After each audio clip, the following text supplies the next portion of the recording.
ठीक है, so we have created a pointer.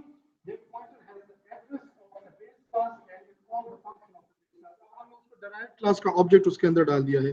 So if we call this function again, कौन सा वाला कॉल होगा? Still it's going to call the function of the base class.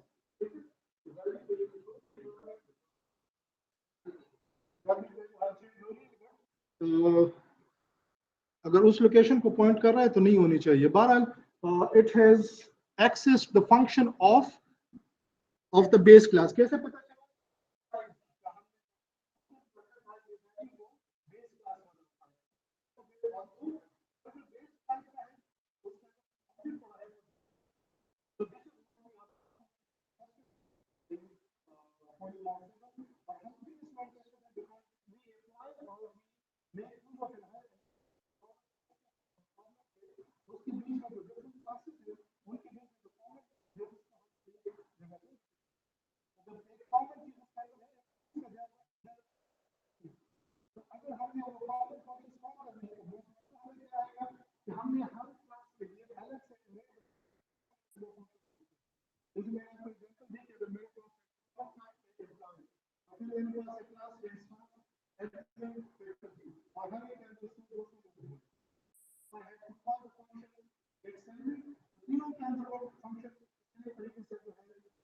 उसकी internal implementation जैसे हम भी बैठे क्लास को कॉल देती है. तो अब मुझे क्या करना पड़ेगा? फिर जल्दी से अलग से फंक्शन कॉल करते हैं तो आपके अलग बैठने के. तो that is the problem if you have. हम कह रहे हैं कि हम एक कॉमन एरिया सारे इंसान के साथ एक ही फंक्शन कॉल करेंगे, एक ही वेरिएबल, एक ही फंक्शन, और जिसकी कैरेक्टरिस्टिक कंप्लीट होने का जो इंटरनल जो specific. So that is the main concept of applying or using polymorphism कि हम एक array के ऊपर एक फंक्शन कॉल करें और हर क्लास के अंदर जो उसकी स्पेसिफिक इंप्लीमेंटेशन है वो उसके लिए यूज हो. So in order to do that हमने कंपाइलर को रीडायरेक्ट करना पड़ेगा. हमें कंपाइलर को ये बताना पड़ेगा कि ये जो प्रिंट फंक्शन है, ये प्रिंट फंक्शन जो है ये इस क्लास के अंदर जो है बेस क्लास इसको दो सॉरी एक तो वो जो पैरेंट साइड है तो जो डायरेक्ट कॉल जाएगी वो पहले पैरेंट के अंदर. तो बेसिकली जब उसको वो फंक्शन मिल जाता है वो उसको एग्जीक्यूट कर लेता है. So we need to let the compiler know कि ये जो पेरेंट के अंदर तो इसकी इंप्लीमेंटेशन है लेकिन चाइल्ड के अंदर इसके ज्यादा स्पेसिफिक इंप्लीमेंटेशन है, तो उस पे जाके उसको उस पे अप्लाई करें. So for that we just need to apply the function apply the keyword virtual to this. और ये वर्चुअल बेसिकली जब आप बेस क्लास में फंक्शन को वर्चुअल बनाते हैं फंक्शन इसी डिक्लेरेशन के साथ डिराइव कर देते हैं. ये बनाना है इसको करोगे तो डिराइव नहीं. तो फिर तो बेस वाला प्रॉब्लम बेस के साथ वैसे नहीं है. मसला तब आएगा जब बेस पॉइंटर के अंदर डिराइव का ऑब्जेक्ट होगा. ठीक है, वहां पे मसला है. उसके लिए जब आप कीवर्ड आपने डाल दिया वर्चुअल का, इट मींस के वो ये वाली है जिसको पहले वो डिराइव के अंदर जाके वो वाली. ठीक है, आप ये भी कह सकते हैं कि अगर हम इसको कंप्लीटली खत्म कर दें तो फिर डिराइव के लिए क्या होगा? फिर तो उसको डायरेक्ट डिराइव के अंदर जाना चाहिए. सर आपकी बात सही नहीं आ रही. लैपटॉप के करीब होते हैं आप तो सही आती है, नहीं तो खराब आ रही है आवाज. ठीक है जी. अच्छा मैं यहाँ से नहीं हिलूंगा. तो द प्रॉब्लम इज कि आपके पास जब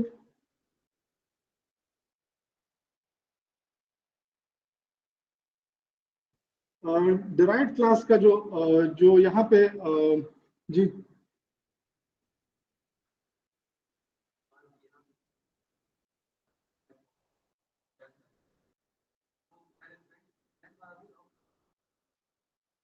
वो यहाँ तक पहुंचता ही नहीं है ना. यही तो मसला है. वो डिराइव्ड के अंदर जाके चेक ही नहीं करता कि इस नाम का फंक्शन है कि नहीं. वो स्ट्रेट अवे जाता है बेस के अंदर, बेस में अंदर उसको मिल जाता है, वो उसको एग्जीक्यूट करके उधर ही रुक जाता है. अभी तक जो आपने देखा यही बिहेवियर हम देख रहे थे कि ये वाली वो ये फंक्शन कॉल करती है तो जब हमने उसके अंदर वर्चुअल का कीवर्ड डाल दिया अब वो जो का फंक्शन आप कॉल करेंगे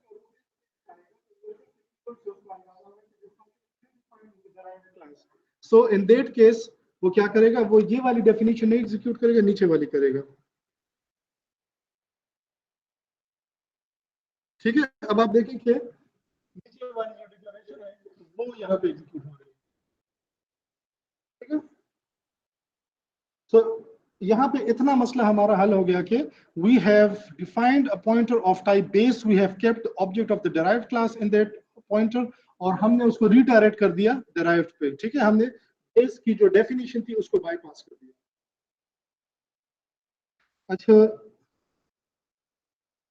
and we may basically need to do this over a number of pointers।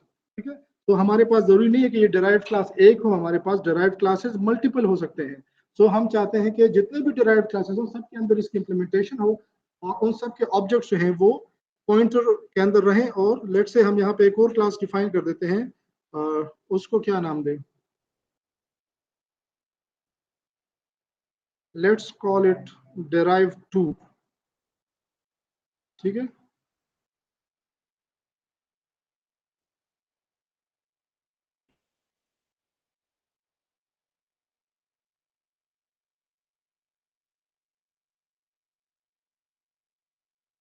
इसके केस में क्या होगा,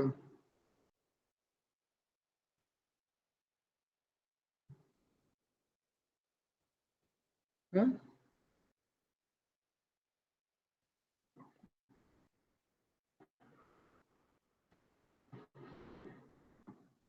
इसके केस में क्या होगा अगर हम इसका ऑब्जेक्ट पास कर दें, क्यों नहीं, डिराइव्ड 1 और 2 का तो आपस में ताल्लुक ही कोई नहीं है।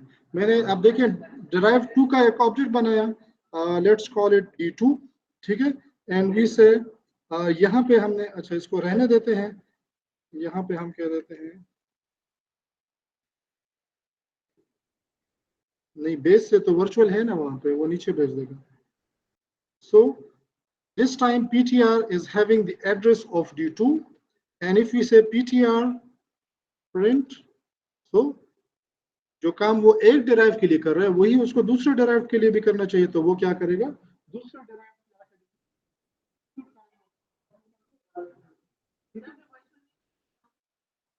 वो सिर्फ बेस का एग्जैक्टली यही, क्योंकि अब वो पॉइंटर के अंदर देखता ही नहीं है कि ऑब्जेक्ट किस टाइप का है, वो पॉइंटर की टाइप के ऊपर ही डिसाइड कर देता है।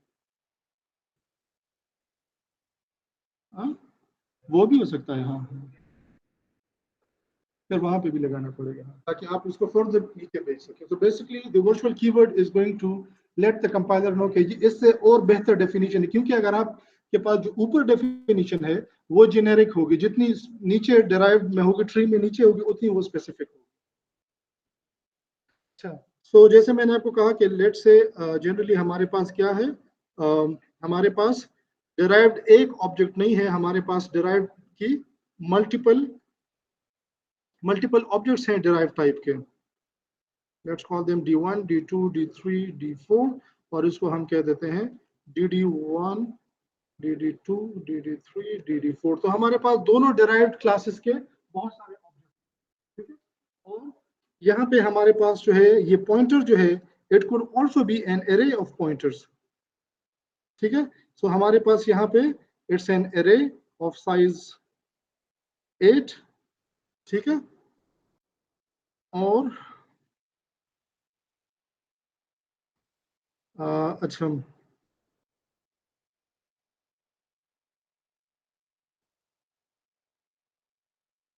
ये क्या इसका सिंटेक्स है, यहाँ पे साइज हम यहाँ पे आई थिंक प्रोवाइड करेंगे, ऐसा है।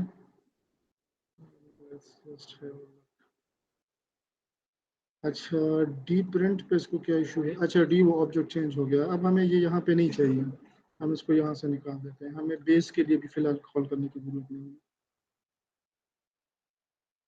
अच्छा, पीटीआर को अब हम क्या करेंगे, पीटीआर के जो डिफरेंट एड्रेसेस हैं उसके ऊपर हम डिफरेंट, ये हम लूप के अंदर भी कर सकते हैं, जब हमारे पास ये तो हम एक एरे और दूसरे एरे दोनों को मर्ज कर देंगे एक उसमें, but for now let's say कि हम उसको मैन्युअली ये सारा काम कर लेते हैं। सो हमारे पास यहाँ पे ये दो एरेज हैं, दो लिस्ट ऑफ ऑब्जेक्ट्स हैं।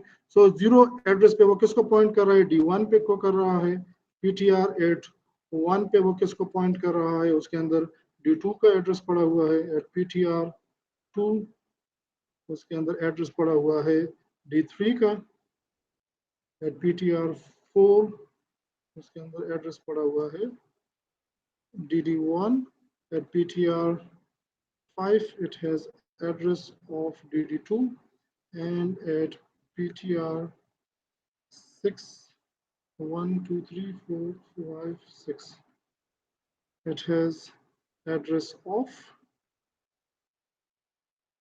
DD3। ठीक है, तो ये हमारे पास एक एरे है और उसके अंदर हमने एक ही जगह पे डाल दिया। तो ये हम चाहते थे कि ऑब्जेक्ट का टाइप भी हम चेंज ना करें, अब हम एक ही पॉइंटर यूज करेंगे, उसके अंदर ऑब्जेक्ट्स बदलते रहेंगे। In fact we can have them in different order। यहाँ पे ये DD2 हो गया, ये DD2 हो गया, so whatever order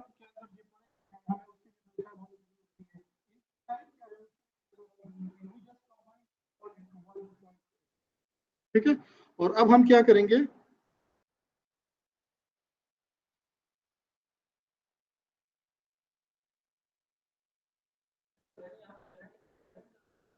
पेरेंट की, हाँ हाँ, क्योंकि डिराइव के अंदर आप पेरेंट नहीं डाल सकते ना, एक डिराइव के अंदर दूसरा डिराइव का वो डाल सकते हैं। तो for int I is from 0 till I is less than 7, I plus plus PTR at I print, ठीक है। और ये हमें क्या करेगा, it would give us a sequence of, अच्छा 3 नहीं है, हाँ। लेकिन एरर इस चीज का नहीं होगा, उसका एरर इसे नीचे लूप में देना चाहिए था। यहाँ पे कोई और मसला तो नहीं है, हाँ हाँ, लेकिन एरर हमें ऊपर मिला है और कोई नहीं। हाँ, लेकिन जरूरत नहीं है कि हम फुल साइज को भी यहाँ पे यूज करें, हमने 8 का डिफाइन करके फिलहाल सिर्फ 6 को यूज कर रहे हैं।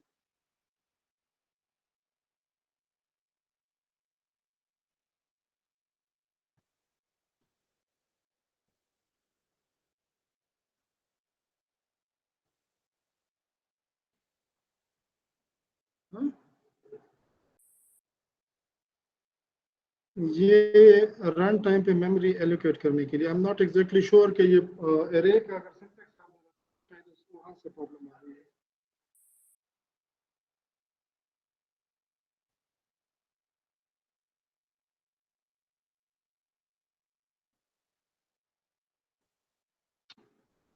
जी, जरा एरे का सिंटैक्स बता दें देखिए।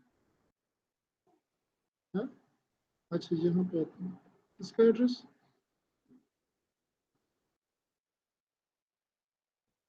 आप किसकी बात कर रहे हैं?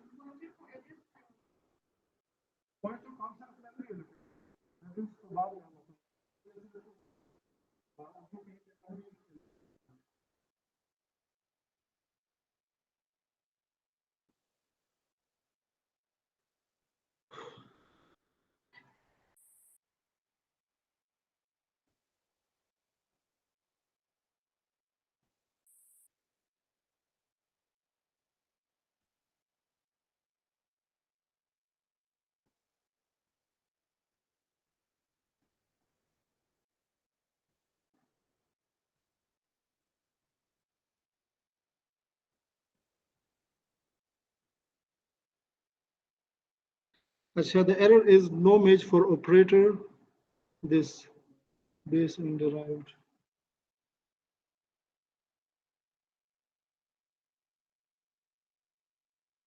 ऑब्जेक्ट ऊपर अवेलेबल है और उसका एड्रेस हम यहाँ पर डाल रहे हैं। ये ऊपर इसी के अंदर इशू है और वो हमें नीचे रन कर रहा है। जी, सिंटेक्स सर मैंने चैट बॉक्स में लिखा है, वो ट्राई करके देख लें। अच्छा,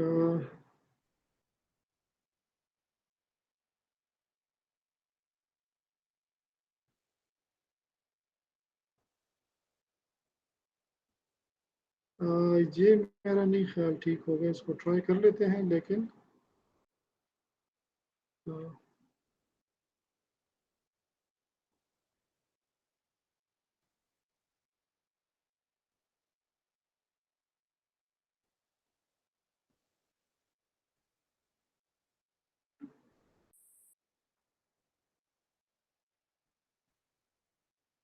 ओके जी, good. So we have got the correct syntax. तो हमने यहाँ पे पॉइंटर डिफाइन कर दिया है, पॉइंटर एरे ऑफ लेंथ 6. ठीक है. और यहाँ पे एरर जो है, request from member print in base this which is of type base में B meant to use this.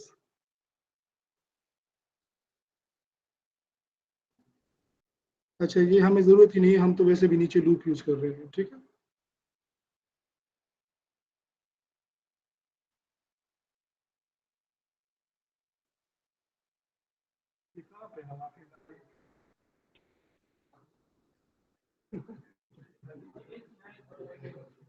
अच्छा, तो आप देखिए वो स्विच कर रहा है, कभी एक डिराइव का प्रिंट फंक्शन कॉल कर रहा है, कभी दूसरे का कॉल कर रहा है. ठीक है. So it's switching between functions based on the type of object that you have in that pointer. तो यहाँ पे क्या हुआ, हम एक फंक्शन कॉल करें. आप अगर लूप के अंदर देखें तो हम एरे की टाइप एक है, एक ही वेरिएबल है या एरे का पॉइंटर है, और एक ही फंक्शन कॉल करें और वो डिफरेंट तरह का बिहेवियर शो करे. अगर आपके पास 10 क्लासेस के ऑब्जेक्ट्स हों, वो 10 डिफरेंट फंक्शन कॉल करेगा. So this is what we mean by polymorphism, कि हमारे पास जो मेन पॉइंटर है उसकी टाइप सेम रहे, जो फंक्शन कॉल करें वो सेम रहे, और उसके जो इंटरनल फंक्शनैलिटी है वो डिफरेंट हो.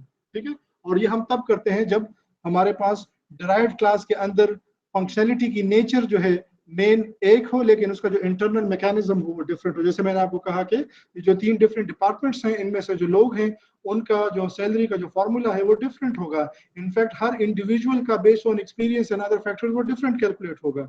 लेकिन आप यहाँ पे एक ही फंक्शन कॉल करेंगे और सबके लिए वो मैकेनिज्म कॉल होगा. ठीक है. So this is what we mean by polymorphism. ठीक है.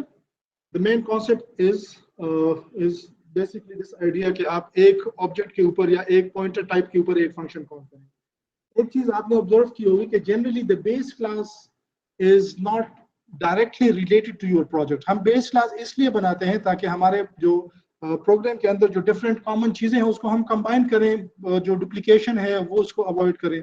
सो बेस क्लास का ऑब्जेक्ट जनरली आपको उसको ऑब्जेक्ट्स को इंस्टेंशिएट करते आपको नहीं मिलेगा. We generally are interested in the derived class objects, लेकिन उसको सिर्फ कंबाइन करने के लिए हमने बेस क्लास बनाई है. मतलब अगर हम फास्ट का, जैसे मैंने आपको कहा कि we have the base class is employee और चाइल्ड क्लासेस हैं स्टाफ, फैकल्टी और एडमिन. तो आप एम्प्लॉय का ऑब्जेक्ट नहीं बनाएंगे. एम्प्लॉय मतलब कौन सा employee, you would want to have an object of specific type of employee. ठीक है.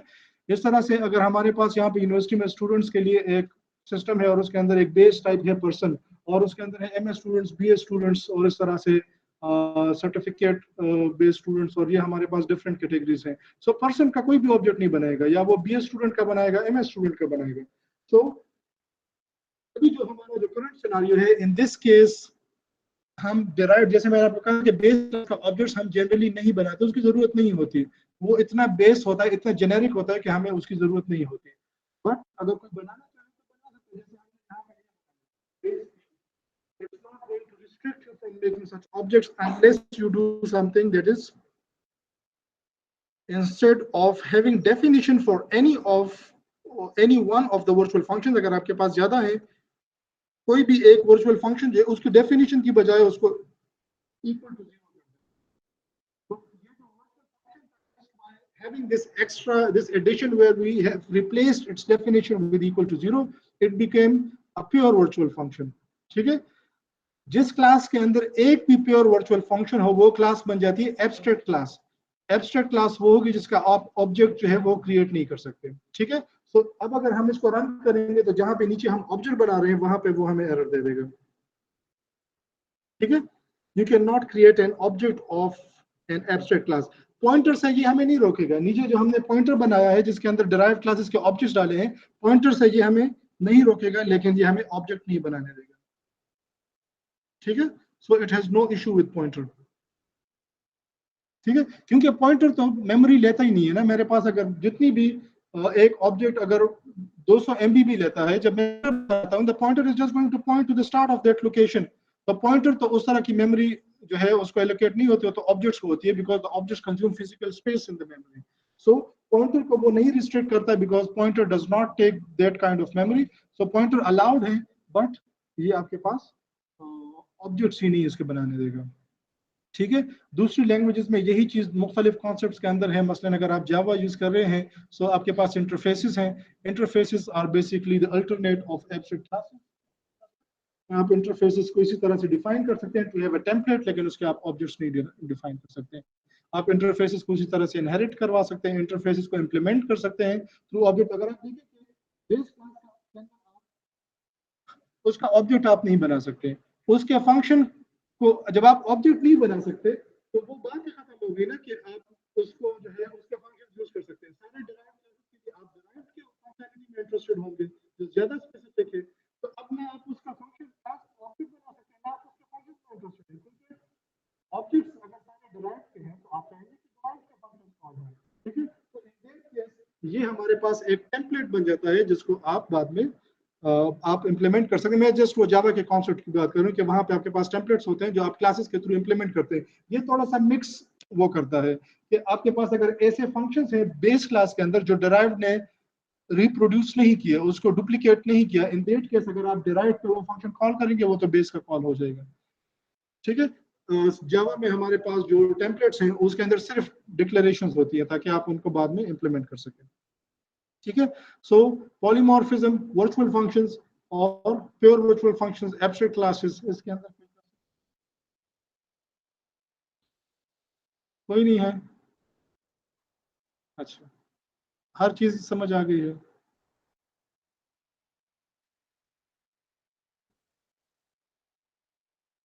और आपको एग्जाम के नेचर का भी पता चल गया है कि आपको किस तरह के पेपर आएंगे और किस तरह से अटेम्प्ट करना है।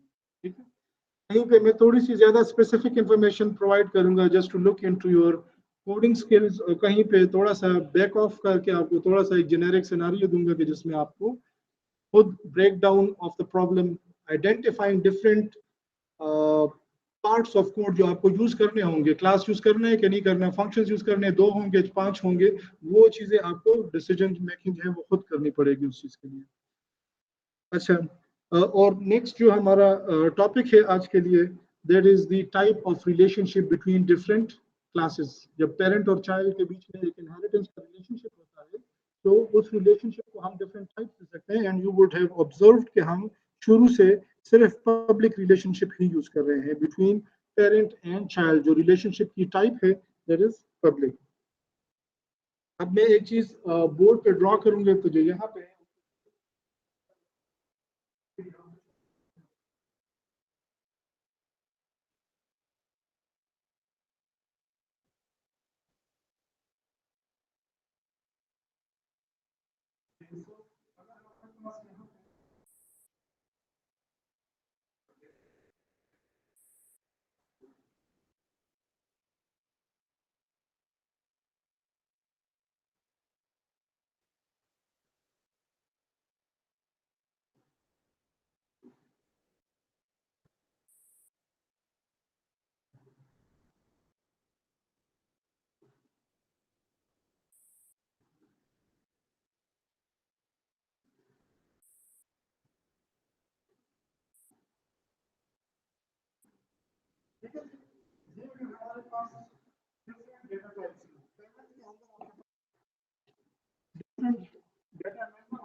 सर आपकी आवाज़ बिल्कुल भी नहीं आ रही और स्क्रीन भी फ्रीज है।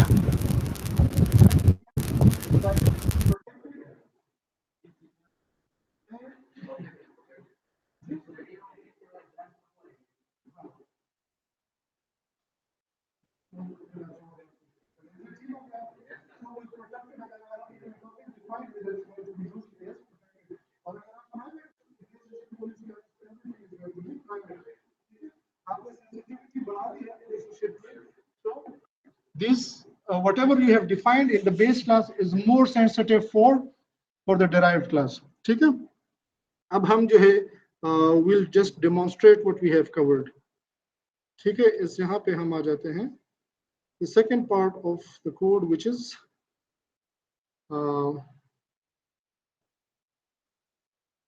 access specifier and relationship type. Okay, so यहाँ पे अब आप देखें कि प्रिंट का फंक्शन जो है, let's just have access to, हम ये करते हैं कि थोड़ा सा protected int, let's just simplify this, a b int c. ठीक हो गया। सो हमारे पास बेस क्लास के अंदर तीन डेटा मेंबर्स हैं, a b and c, and we would have the same in the base class also, sorry, in the derived class also. So we have d, then we have protected e and public, ठीक है, और यहाँ पे हम फिलहाल इसको ignore कर देते हैं पब्लिक टू को और derived टू को। तो हमारे पास अगर derived class का एक object बन जाए, derived object का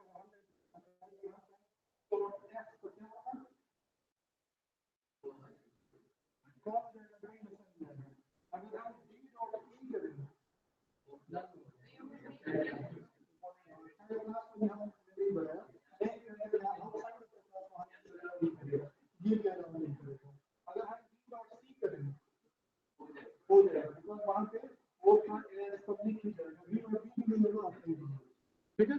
सो लेट्स जस्ट उसको ट्राई करने की तो जरूरत नहीं है।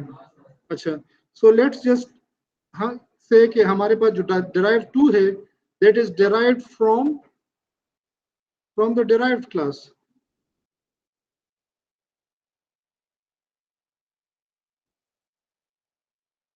ठीक है, derived टू है वो derived हो रहा है, ठीक है, हमारे पास derived टू का अगर हम ऑब्जेक्ट बनाएं तो अगेन हम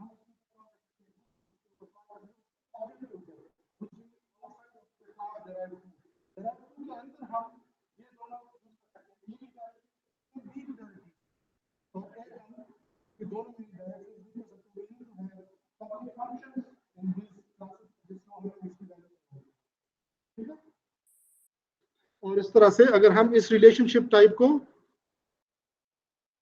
प्रोटेक्टेड करें तो अगर आप पहले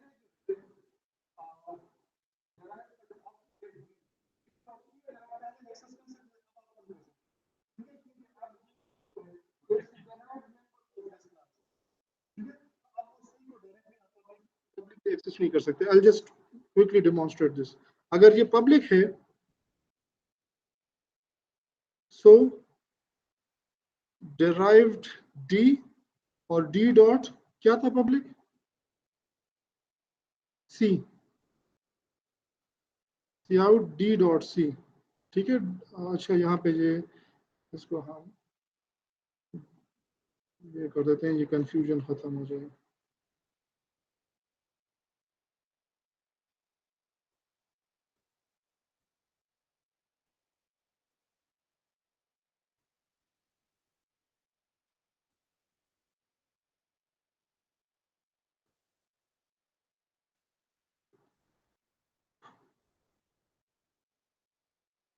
अच्छा, हमारी ऊपर ये क्या है, अच्छा लेंथ वहां से हट गया है, इसको हम यहाँ से भी हटा देते हैं, इसको हम सिर्फ इसको कह देते हैं derived class.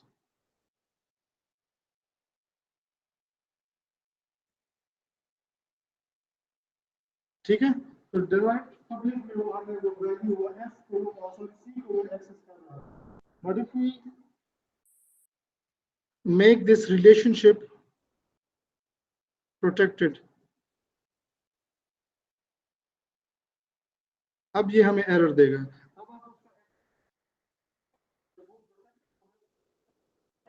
Directly within the derived class जो डिराइव से डिराइव हुई, लेकिन अब आप पब्लिकली उसको एक्सेस नहीं कर सकते। ठीक है, so that is the main concept of having these. पहले आप सी को डायरेक्टली एक्सेस कर सकते थे, लेकिन अब आप यहां से नहीं कर सकते। आप डिराइव्ड के जो उसको डिराइव करेगा उस क्लास के अंदर से आप उसको यूज कर सकते हैं। ठीक है, और अगर इसको हम प्राइवेट करें तो फिर जो है जो बेस के अंदर एज पब्लिक डिफाइंड है, that is going to be treated as the private member of the derived class. ठीक है, अच्छा कोई प्रॉब्लम तो नहीं है इसमें? हाँ हाँ, प्रैक्टिस करें, और अगर कोई इशू है तो फिर मुझे बताएं। नहीं, कोड में क्या आप प्रैक्टिस कर रहे हैं तो फिर कोड का क्या उसकी जरूरत है? वीडियो देखें, साथ साथ कोड करें आप। अगर प्रैक्टिस आप किसको कहते हैं जब कोड भी आपको तैयार मिल जाए?